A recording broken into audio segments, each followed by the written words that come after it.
Olá, meninas, tudo bem? Bom, oficialmente vai ser a última disciplina para parte do grupo, né? É a última aula. Cara, já estão indo embora, tô até sentindo um aperto no coração.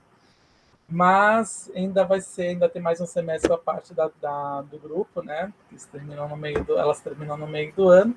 E hoje, então, a gente vai finalizar este ano e finalizar o curso, né? Finalmente, para parte de vocês com competências socioemocionais, né? A segunda parte da aula, né?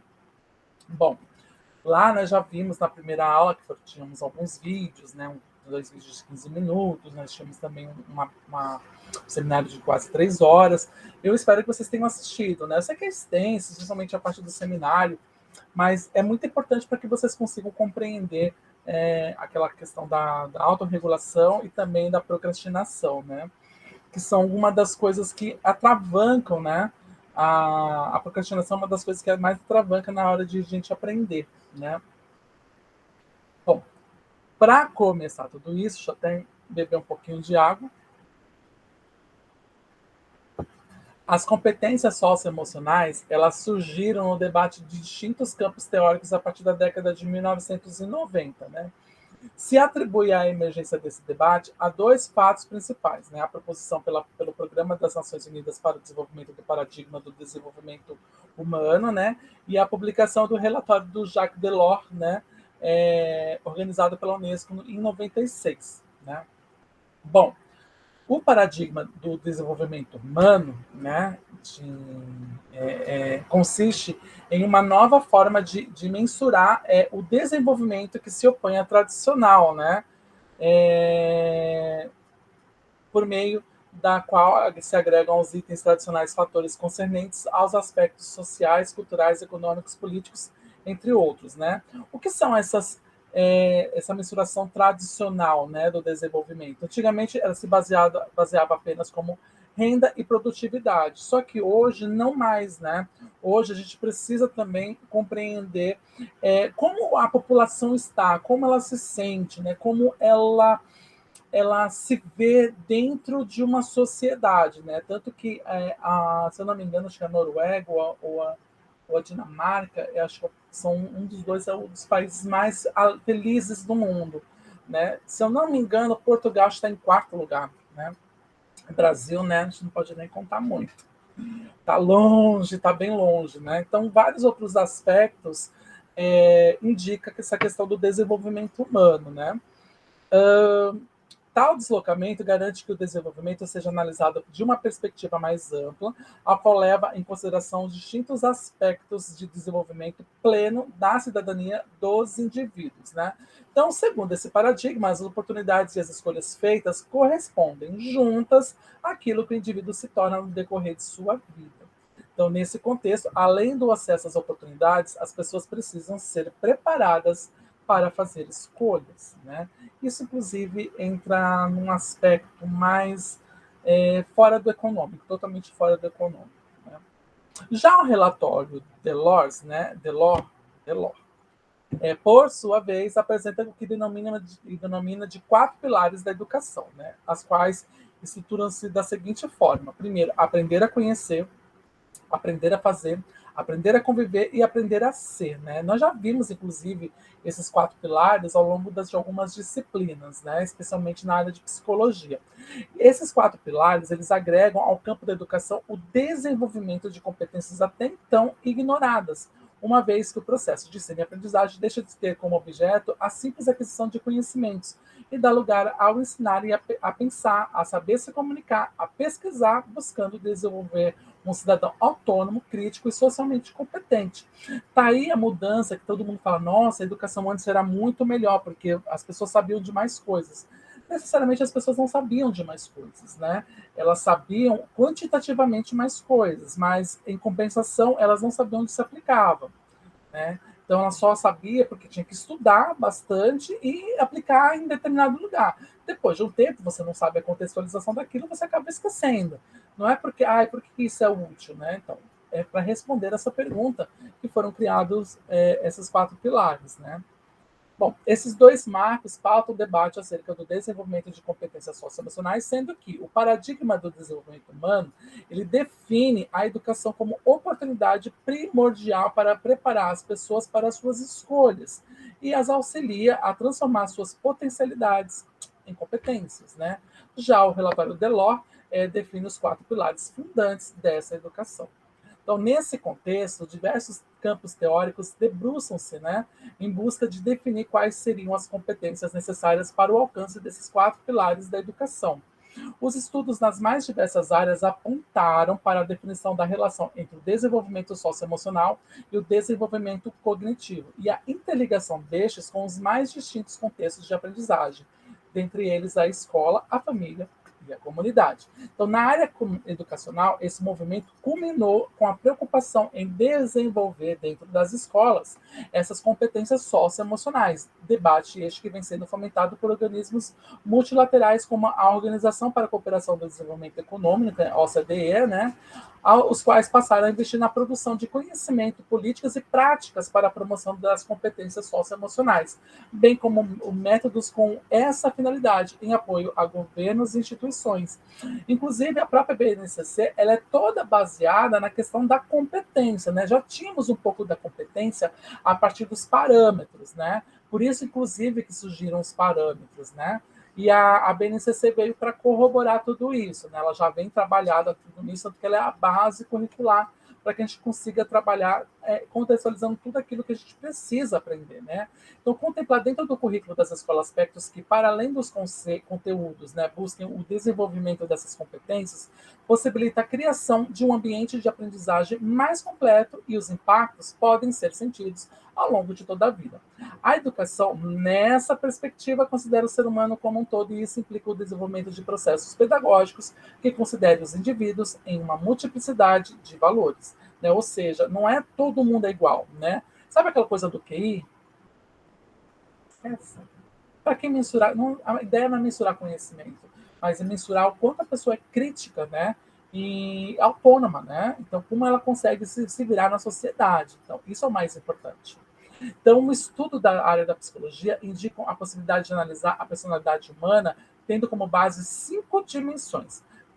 Conhecida como a teoria Big Five, ela é atribuída ao pesquisador Gordon Allport, né, e colegas dele. Né?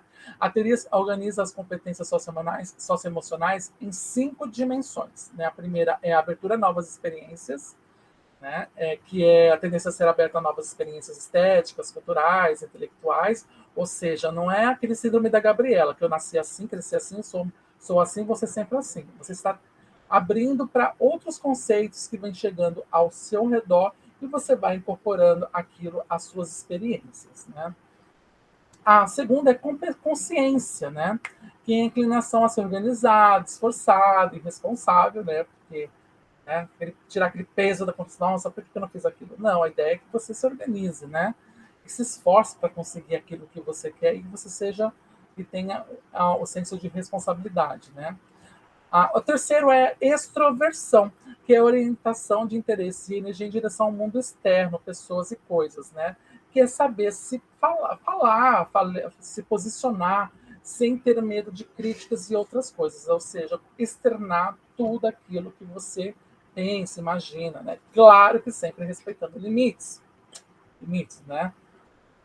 O quarto item, né, desse Big Five é a amabilidade, né, que é a tendência a agir de modo cooperativo e não egoísta. A gente poderia dizer que é trabalhar a empatia, né? Trabalhar ao lado empático das pessoas. E por fim, e não menos importante, a estabilidade emocional, que é a previsibilidade e consciência de reações emocionais, sem mudanças bruscas de humor, né? Então, as competências socioemocionais, a gente deixa ainda uma pergunta, né? O que elas são, né?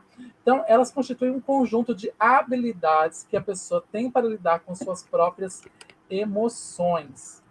Tá?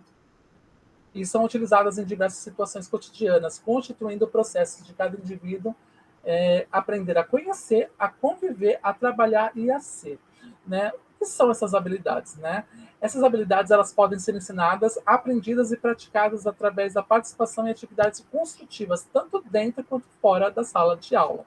Então, dessa forma, tais competências constituem parte fundamental do desenvolvimento e de uma formação integral do ser humano, Então, de acordo com a Collaborative for Academic Social and Emotional Learning, né, a CASEL, entre as diversas competências relevantes de aprendizagem socioemocional, se destacam particularmente a autoconsciência, o autocontrole, né, a consciência social, as competências de relacionamento interpessoal e a tomada de decisão responsável.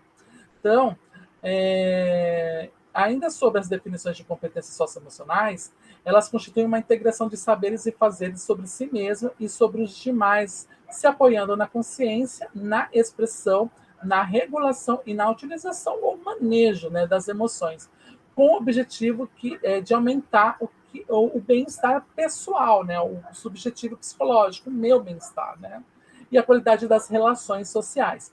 Então, resumindo isso tudo, a inteligência emocional, a regulação emocional, a criatividade emocional e as habilidades sociais integram um conjunto mais amplo denominado de competências socioemocionais, né?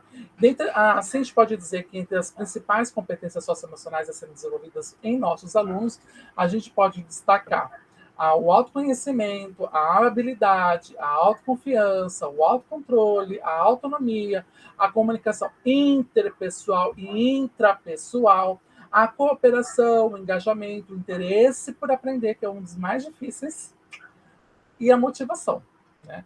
Então, o desenvolvimento dessas competências auxilia os alunos de várias formas, como as tarefas acadêmicas, né, que auxiliando, né, elas, né, os ajudando a identificar aquilo que gostam de estudar, as formas como aprendem com mais facilidade, os motivos que levam a desistir, os aspectos que tendem a cometer erros, as emoções que são desencadeadas quando fracassam, quando são provocados, e também ao sucesso profissional e pessoal, porque eles auxiliam os estudantes em seu sucesso, né? Os auxiliando o estar no mundo, né? Compreendendo o diferente, ser críticos e atuantes e tomar decisões pautadas na ética, os auxiliando a construir o seu projeto de vida e a se capacitar também para o mundo do trabalho.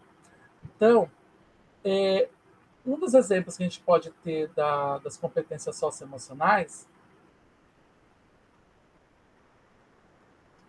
Tá aqui. Né? E os conhecimentos podem ser cognitivos ou não cognitivos, né? Para quem não sabe, cognitivos são aqueles que a gente já nasce, aqueles conhecimentos, né? Que é mais instintivo, né? Os não cognitivos são os que nós aprendemos, e para isso a gente precisa das habilidades. E as habilidades vão trabalhadas e se transformam em competências socioemocionais, né? A gente tem como exemplos de competências socioemocionais a empatia, que, como eu já falei, né, ela permite lidar com as próprias emoções e objetiva melhores atitudes e habilidades, né? A ética, né, que objetiva melhores atitudes e habilidades, né? A confiança, que permite lidar com as próprias emoções, possibilita manter relações sociais positivas, focaliza alcançar objetivos, implica tomar decisões de maneira responsável, vislumbra preparar-se para a vida em sociedade. A responsabilidade, que implica tomar decisões de maneira responsável. A autoestima, que focaliza a alcançar objetivos, permite lidar com as próprias emoções, objetiva melhores atitudes e habilidades. A paciência, né? A paciência, que é algo que nos falta bastante, que permite lidar com as próprias emoções e objetiva melhores atitudes e habilidades.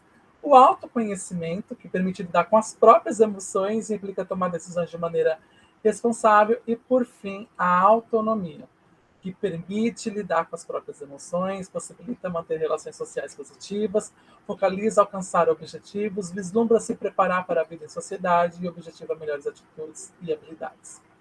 Então, o Morin, ele no prólogo do livro, né, que foi encomendado pela Unesco após a publicação do relatório Delors, com a finalidade de pensar a educação tendo por base os 4 pilares apresentados por aquele documento, ele no livro Os 7 Saberes Necessários à Educação do Futuro, ele nos diz que há 7 saberes fundamentais, né, que a educação do futuro deveria tratar em toda a sociedade e em toda a cultura, sem exclusividade e nem rejeição, segundo modelos e regras próprias de cada sociedade e cada cultura. Acrescentemos que o saber científico sobre o qual este texto se apoia para situar a condição humana não só é provisório, mas também desemboca em profundos mistérios referentes ao universo, à vida, ao nascimento do ser humano, aqui se abre um decidível no qual intervêm opções filosóficas e crenças religiosas através de culturas e civilizações, né?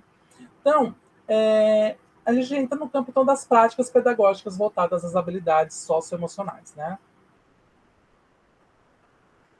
O desafio que se coloca à educação do novo milênio perpassa, né, necessariamente a formação integral do indivíduo. Né? Então, no contexto educacional brasileiro, em 2013, o Conselho Nacional de Educação encomendou à Unesco um estudo sobre a inserção intencional de práticas pedagógicas voltadas ao desenvolvimento de habilidades socioemocionais como caminho para o sucesso escolar na educação básica.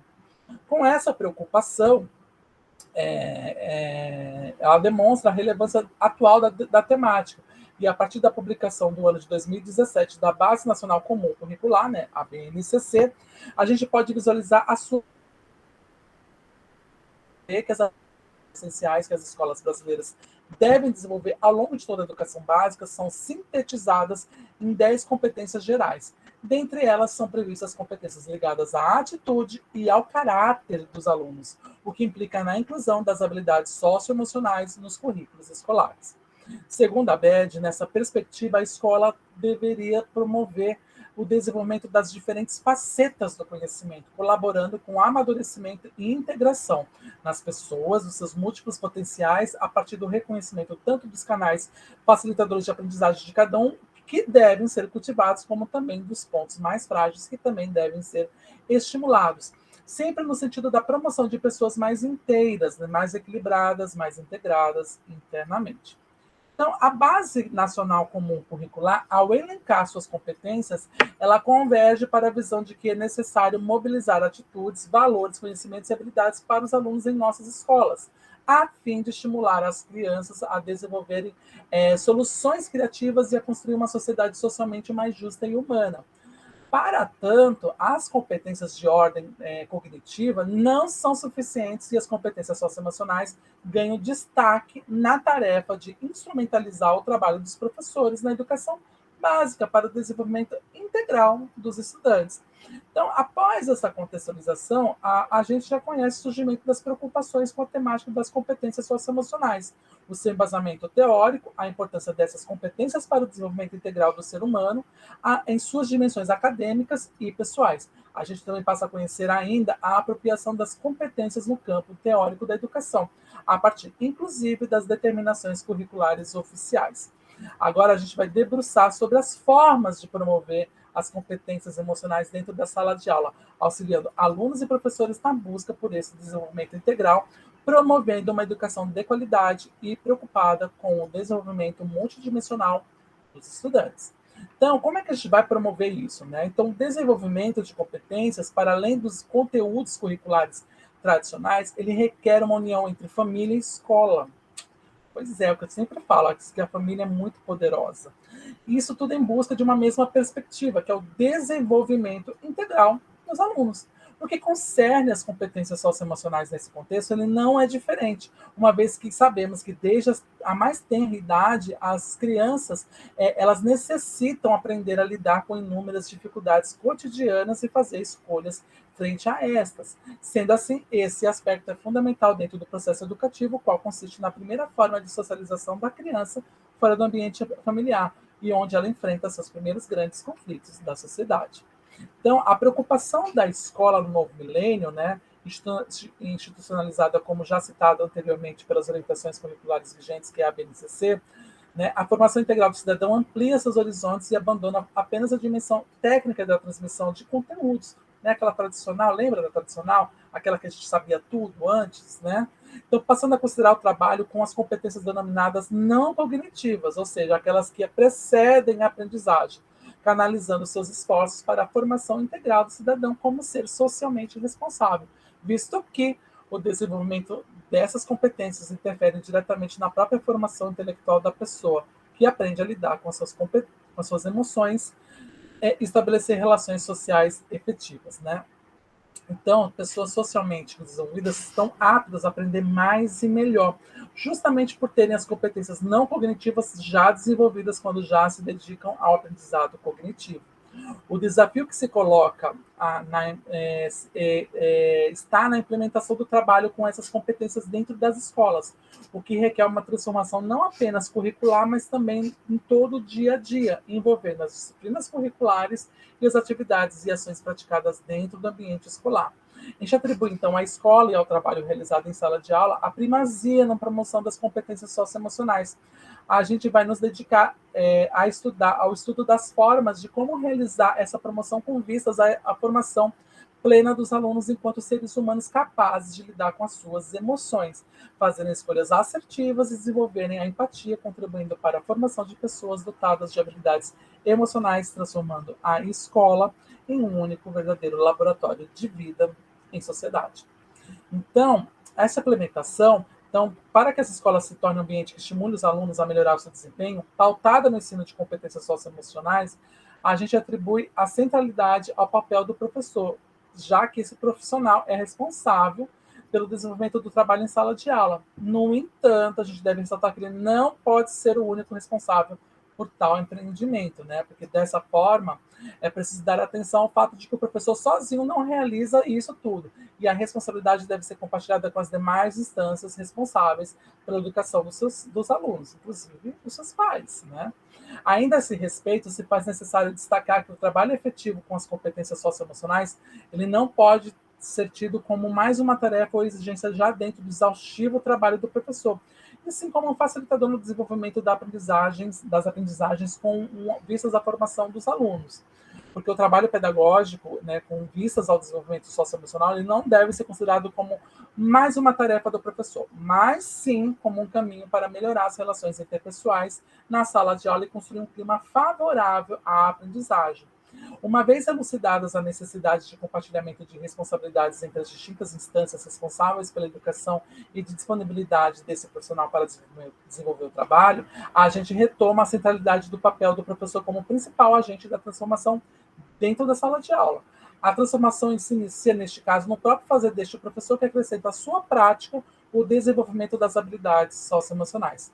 Então, assim, tem como ponto primordial a transformação por parte dos professores do seu fazer cotidiano, mudança essa que necessita de embasamento a fim de instrumentalizar esses profissionais, o que nos indica a necessidade de formação, visto que não há mudanças de prática sem adequada instrumentalização teórica, né? Então, para desenvolver essas habilidades socioemocionais na escola, é preciso investir no professor. Ouviu, Dória? Ouviu, né, Mac? Para que ele construa em si as condições para realizar a mediação da aprendizagem de forma consciente e responsável, reconhecendo e atuando nas múltiplas inteligências e nos diferentes estilos cognitivo-afetivos de seus alunos e de si mesmo, né? Escolhendo e utilizando de maneira intencional ferramentas que facilitem o desenvolvimento global dos estudantes, como, por exemplo, os jogos e as metáforas. Então, nesse mesmo aspecto, a formação constitui, sem dúvida alguma, um dos elementos básicos do desenvolvimento profissional de qualquer profissão, e naturalmente dos professores, e constitui um importante instrumento para a qualidade do ensino. Proporcionar formação que desperte, desenvolva as competências emocionais dos profissionais de educação e lhes fornecer ferramentas que lhes permitissem aumentar, por sua vez, essas competências aos seus discentes, aos seus alunos. Então, a gente constata que o desenvolvimento de competências socioemocionais em sala de aula tem como premissa a boa formação do professor, que será o agente responsável pela transformação, provocando no aluno estímulos que convirjam, né, se convertem, né, pela melhoria da sua aprendizagem. As competências do professor, neste contexto, são muito importantes, visto que servirão de base e modelo para os seus alunos, que, a partir da observação e vivência, passam a copiar suas atitudes, numa perspectiva baseada na produção da empatia vivenciada em sala de aula. A pergunta que se coloca neste momento é: quais as estratégias mais relevantes para a efetividade do desenvolvimento dessas competências nos alunos em sala de aula? Então, alguns estudos nos dão subsídio para apontar esses caminhos, né? O Character Education Partnership, né, esse documento, ele foi organizado pelo grupo homônimo, né, ou seja, o Character Education Partnership, de defesa da educação, o qual consiste em uma coalizão de organizações e indivíduos sem fins lucrativos, apartidária e não sectária, ou seja, de nenhum tipo de setor, comprometida em promover a educação efetiva nas escolas nos Estados Unidos. Por exemplo, propõe incentivar, dentro das escolas, a criação de grupos de aprendizagem que tenham por finalidade transmitir a sensação de segurança e apoio com vistas à promoção de uma cultura e a um modelo de excelência e de valorização do esforço, encorajando feedback contínuo e preparando os alunos para a construção de argumentações sólidas visando a aprendizagem em níveis elevados. E também temos o Oliver John, né, que é um pesquisador da Universidade da Califórnia, lá em Berkeley.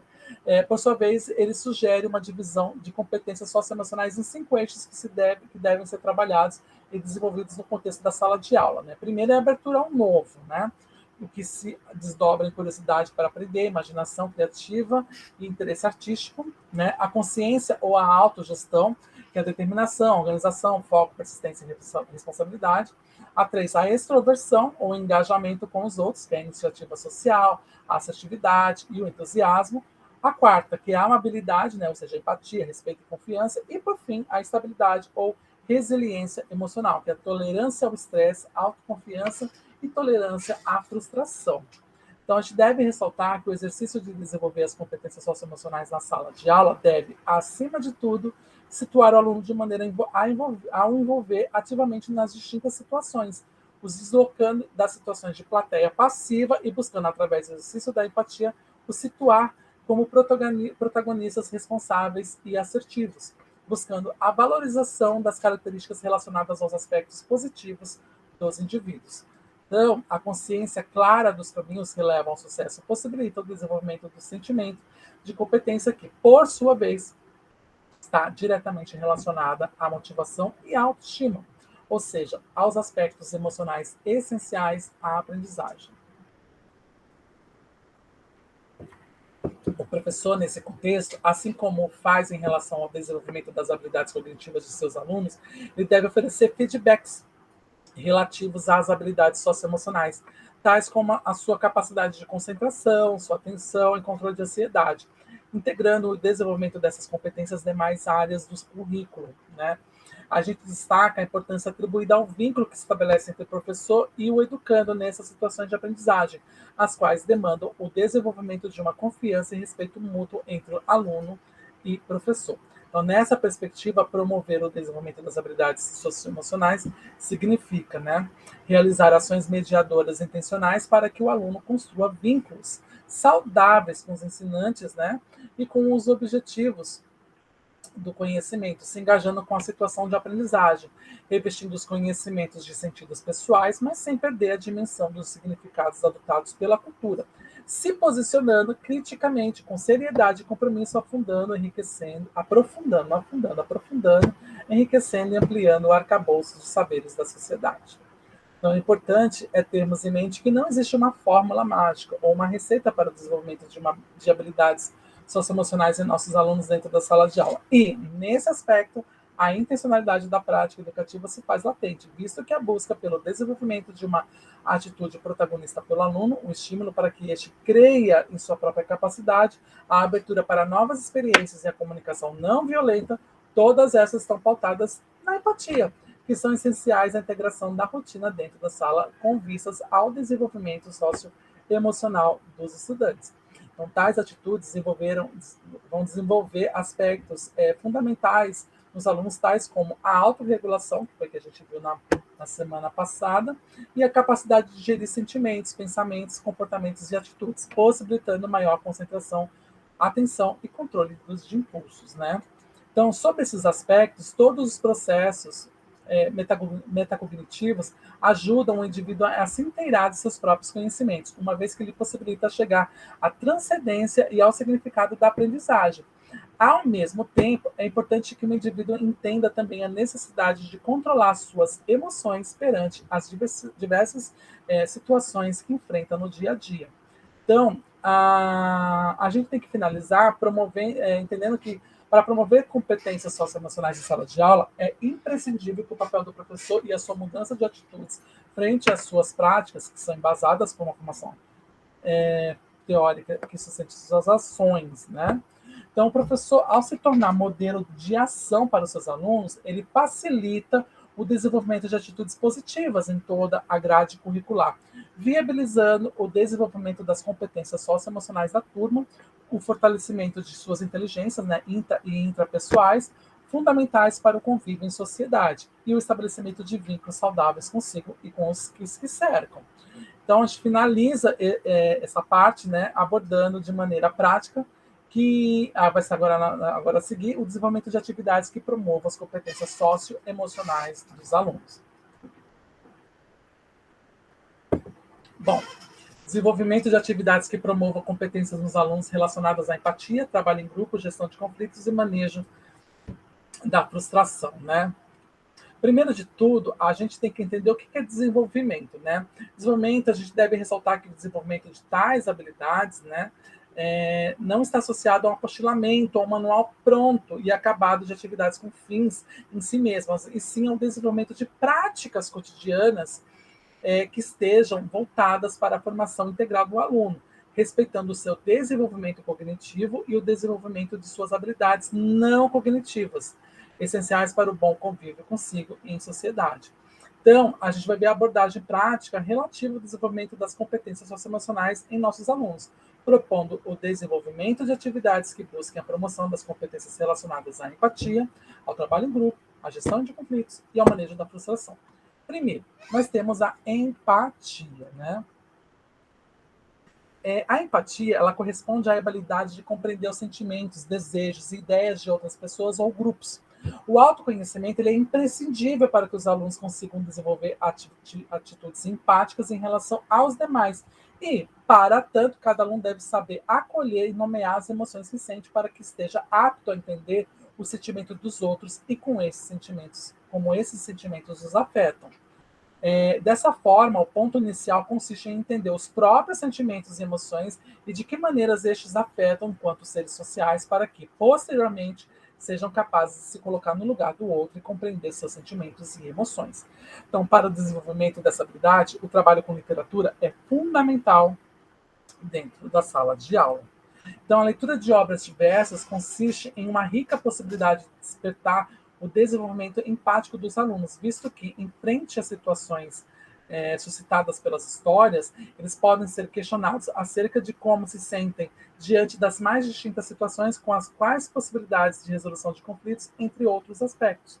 Então, uma sugestão de atividade é a contação de história, né? No caso aqui, eu vou dar a dica, né? A dica daqui do conteúdo é a contação de história do livro Morcego Bobo, né, do Tony Ross. O objetivo é oportunizar aos alunos a vivência de situações nunca vividas, de se colocar no lugar dos personagens, buscando o entendimento da diversidade com vistas ao conhecimento de distintas maneiras de resolver conflitos, as quais poderão ser reproduzidas em situações de seu cotidiano. A vivência de mundos e contextos diferentes dos seus por meio das histórias permite aos alunos a melhor compreensão e assimilação da diversidade que existe entre pessoas, culturas e sociedade. Então, passo a passo é a realização da leitura em voz alta pelo professor, a identificação do conflito presente na história, o levantamento das hipóteses sobre os sentimentos do personagem principal mediante o conflito localizado, a inversão de papéis. E se fosse eu, né? E se fosse eu, que é incentivar o aluno a se colocar no lugar do personagem mediante o conflito, identificar e nomear os sentimentos diante da situação e pensar em conjunto no encaminhamento de soluções para o conflito. Então, para além da atividade, em roda, a gente pode explorar com os alunos situações em que se sentiram como o personagem da história, ouvir relatos orais e, coletivamente, encaminhar soluções baseadas nas atitudes pautadas na empatia que poderiam resolver tais situações com respeito e amorosidade. Então, só que tem um detalhe. Essa atividade ela pode ser adaptada a diversas faixas etárias, mediante a escolha de livros condizentes com a idade dos alunos, mantendo as dinâmicas propostas. Já o trabalho em grupo, ele consiste em uma excelente oportunidade para desenvolver competências socioemocionais, tais como a realização de atividades de modo coletivo, o desenvolvimento da liderança e a oportunidade de aprender a lidar com a derrota. Essas são apenas algumas competências socioemocionais que são desenvolvidas quando o aluno está numa situação em que o desenvolvimento da tarefa não depende exclusivamente do seu trabalho, e sim do coletivo. Então, nesse contexto, o trabalho em grupo estimula o aluno a participar de forma ativa e coletiva do processo de aprendizado, ajudando também a desenvolver características como cooperação, responsabilidade, interação dentro da turma. Então, Então, sugestão de atividade aqui é proposta invertendo a direção do círculo, né? Então, o objetivo dessa dinâmica em grupo é possibilitar o contato e o desenvolvimento de atitudes coletivas junto com pessoas diferentes, desenvolvimento de novos conhecimentos a partir dessa interação, desenvolvimento de novas e variadas atitudes, bem como pensamentos que as embasam, auxiliando o processo de socialização no encontro com o outro, proporcionando a compreensão do que é a construção coletiva, permite com a potencialização de novas formas de conhecer o conhecer. Então, o passo a passo é peça para que os alunos fiquem em pé e façam uma roda com as mãos dadas, sendo que eles devem ficar de costas um para os outros, de tal forma que se encontrem virados para fora do círculo. O objetivo da dinâmica é fazer com que o círculo inverta sua posição, ou seja, que os participantes fiquem frente uns para os outros, se voltando para o centro do círculo. Para que a dinâmica alcance seu objetivo, que consiste na interação e colaboração entre os membros da roda, os participantes não podem soltar as suas mãos, que os força a se relacionarem uns com os outros, a fim de que consigam realizar o que lhes foi proposto. Então, depois, né, para além da atividade, discuta com os alunos a importância de cada indivíduo no trabalho de todo o grupo e da colaboração entre todos para a resolução da atividade proposta. Incentive a valorização da coletividade. Então, para essa proposta deve ser desenvolvida com as diversas faixas etárias. Então, não necessita nenhum material extra ou local diferenciado da sala de aula. Ela é muito simples, mas exige que os participantes se relacionem e juntos utilizem suas inteligências individuais e o espírito de equipe.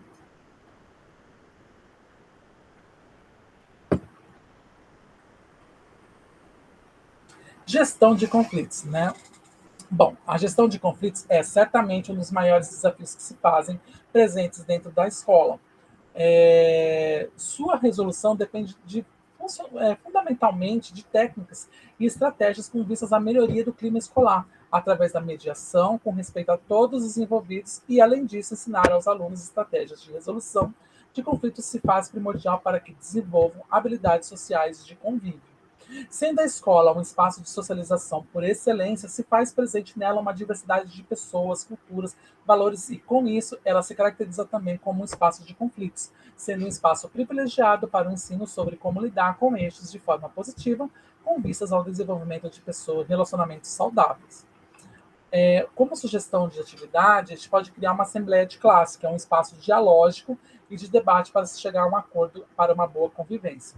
Então, o objetivo é a criação de espaços de discussão entre os professores e os alunos, favorecimento da autonomia deles, né, dos alunos, desenvolver os estudantes na criação de normas e na solução de conflitos, e o desenvolvimento da noção de responsabilidade e respeito ao lidar com suas relações sociais.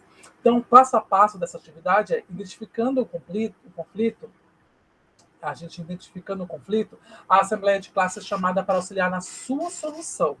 A organização da sala e da pauta para a realização da Assembleia é de responsabilidade do grupo de alunos, mas a sala deve ser organizada preferencialmente em círculo ou semicírculo, a fim que todos possam se ver. A ordem de fala de cada um deve ser respeitada e todos devem ouvir com atenção os colegas. Os nomes dos colegas não devem ser mencionados, somente as situações que constam e a pauta. É necessária a prévia inscrição para aqueles que desejem fazer o uso da fala. Os assuntos devem ser discutidos e os acordos feitos a partir dos encaminhamentos sugeridos pelos próprios estudantes e aceitos pela maioria. Um representante precisa registrar as decisões em um documento chamado de ata. Então, no início, né, para além da atividade, o professor terá uma participação mais atuante, sempre relembrando os combinados e as regras colocadas. Mas, com o passar do tempo, as turmas incorporam esses procedimentos e se tornam capazes de organizar os encontros com maior autonomia. Só que essa atenção ela pode ser desenvolvida em distintas faixas etárias, mas cabe ao professor o encaminhamento das discussões de acordo com a idade do grupo de alunos e sua capacidade de discernimento acerca das situações conflituosas. Com os alunos menores, já conhecidos, combinados da turma são um aporte importante para viabilizar a atividade. E, por fim, o manejo da frustração. Então, a frustração consiste em um estado emocional desencadeado quando uma necessidade ou um desejo pessoal não é realizado. Lidar com a frustração é um aspecto de grande importância quando desejamos um equilíbrio em nossas relações pessoais e sociais, visto que se trata do desenvolvimento de uma habilidade que se busca afastar de nós a sensação de fracasso ou derrota. O gerenciamento dessa emoção, de modo a produzir relações equilibradas frente aos desafios, impede que sejamos tomados pela frustração e que ela determine nossas ações frente às diversas situações que nos causam frustração. Na escola, temos um espaço privilegiado para ensinar nossos alunos a lidar com a frustração. Uma sugestão de atividade é a gincana esportiva, né? Por quê? A gincana esportiva tem como objetivo desenvolver o senso de trabalho em equipe e liderança, contribuindo para que a tarefa de absorver frustrações seja mais fácil. Aprender a vencer e principalmente a perder, mostrar que é preciso seguir regras, colaborar e absorver com resultados que nem sempre são os esperados. O passo a passo é determinar quais atividades serão oferecidas na gincana, criar regras e para tomar todas as competições justas e definir as pontuações e premiações. Então, para além da atividade, todo mundo quer ganhar uma gincana da qual participa. E sabendo disso, fomentar o espírito competitivo leva ao maior comprometimento dos participantes. No entanto, a oportunidade aqui reside justamente em lidar com a frustração daqueles que não ganharam e trazer à tona a discussão sobre o manejo desse sentimento de perda. Uma gincana pode ter distintas finalidades e ser organizada com base em diversos conteúdos. Pode ser um campeonato de soletração, de cálculos matemáticos, histórico, cultural, esportivo, recreacional, ou uma mistura de tudo isso.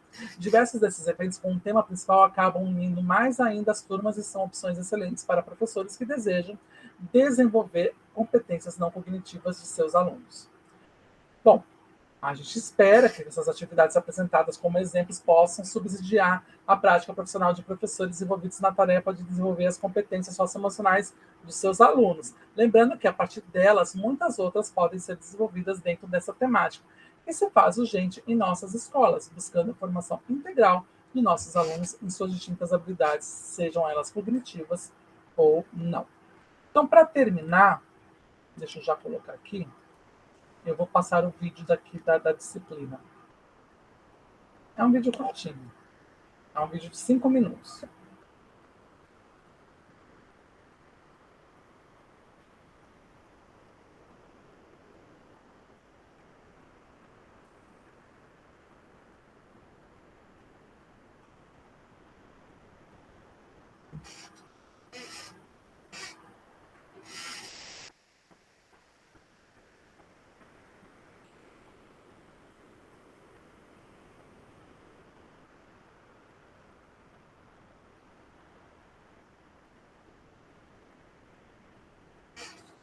Vou aqui um F11.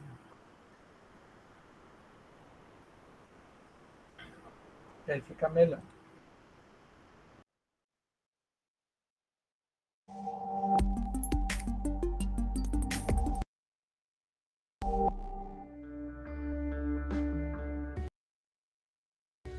Cada um de nós é único. Isso impacta diretamente na maneira como observamos o mundo ao nosso redor e absorvemos aprendizados dentro e fora do ambiente de uma escola. Mas o que será de fato que nos faz aprender? Seria possível identificar isso e usar a nosso favor? É isso que defende a aprendizagem autorregulada.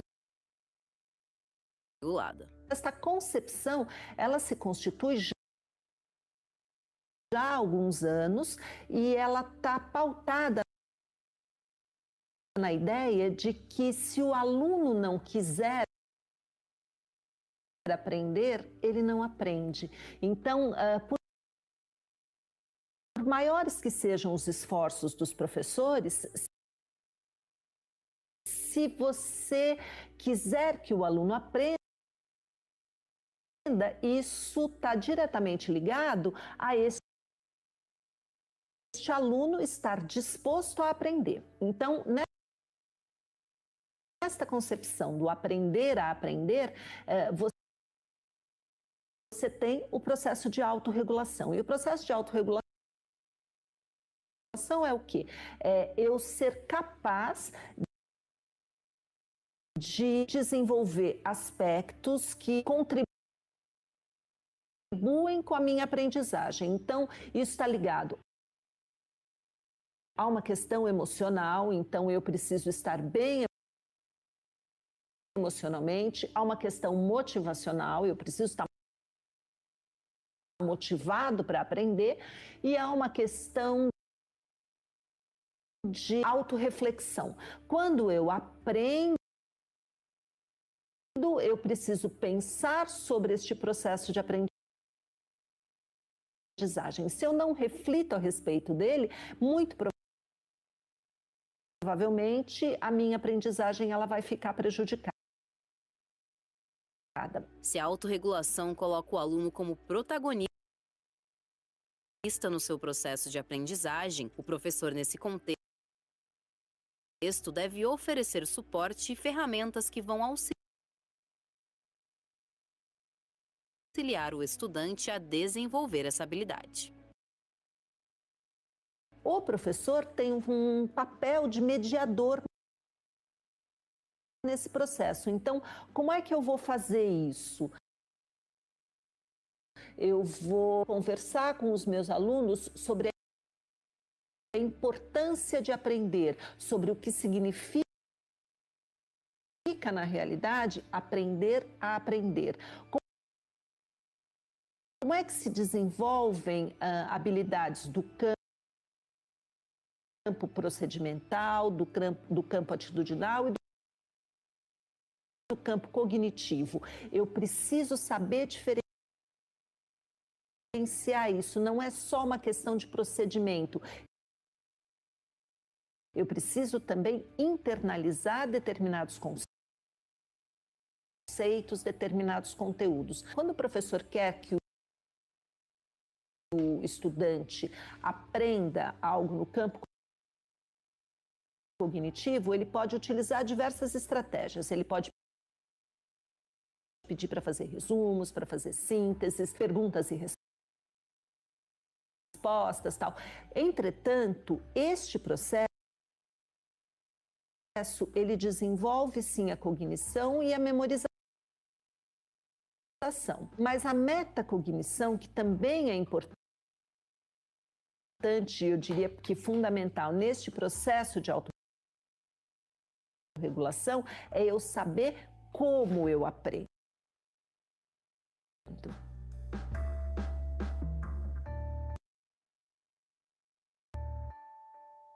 E isso é verdade. A Paula, aluna da professora Denise, percorreu um longo caminho de estudos para elaborar seu trabalho de conclusão de curso que a graduou em pedagogia. Ela se apoderou da competência de autorregular-se para otimizar esse processo da melhor maneira. Eu me organizo com metas. Então, esse é um processo, eu vejo a demanda que eu tenho, que dar conta, lidar, entregar, e aí eu estipulo datas, cronograma mesmo. Uma agenda, eu coloco metas, quanto tempo eu tenho que ler. Então, em conversa com a orientadora, com a Denise, via quais os textos que eu tinha que ler, ou eu já chegava com os textos para ela, selecionei esses teóricos, o que você acha? Ela, desde o princípio, compreendeu que aquilo era um trabalho que era dela e que, ao final do trabalho, ela, Paula, sairia melhor deste processo porque ela teria concretizado e formalizado essas aprendizagens. Para Paula, essa consciência veio durante o primeiro curso que fez de psicologia, mas para muitos alunos pode e deve começar a ser trabalhada logo nos anos escolares iniciais. E essa é justamente uma das propostas apresentadas na Base Nacional Comum Curricular, a BNCC. Uma estratégia que eu acho que é bem importante e ela é utilizada no curso superior e também está apontada lá pela base, é a autoavaliação. A autoavaliação, ela é uma ferramenta no processo da autorregulação. Então, a autoavaliação permite que eu faça uma reflexão a respeito do meu processo de aprendizagem, e se a autoavaliação for bem elaborada, ela permite que, além dessa autorreflexão sobre o processo de aprendizagem, eu descubra o que é que me faz aprender e como eu aprendo. É essencial, porque aí você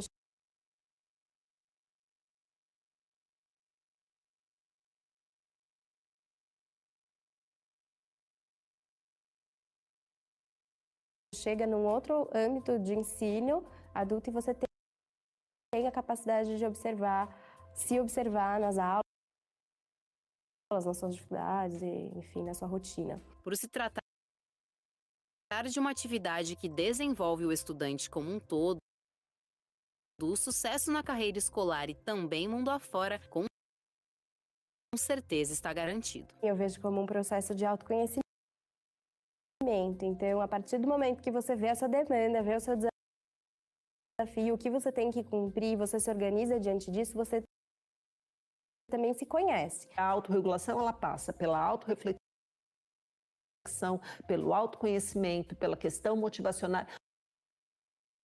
Quando eu sou capaz de exercer controle a respeito destes aspectos, é óbvio que eu não vou ter um bom desempenho só nas aprendizagens escolares. Eu vou conseguir me relacionar melhor com a vida, eu vou conseguir estabelecer metas que serão mais facilmente alcançáveis, eu vou me relacionar melhor com as pessoas, eu vou me conhecer melhor e eu acredito que as pessoas se tornam pessoas melhores.